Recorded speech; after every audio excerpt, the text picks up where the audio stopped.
பருவம் மலையில் வந்தால் ஏகம் சொர்க்க சிந்தனை இதழை வருடும் பனியின் காற்று கம்பன் செய்த வர்ணனை ஓடை தரும் வாடை காற்று வானுலகை காட்டுது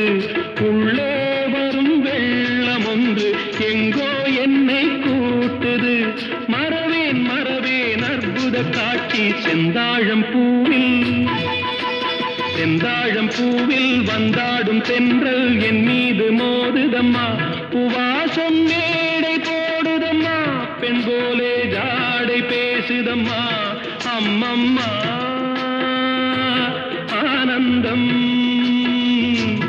அம்மம்மா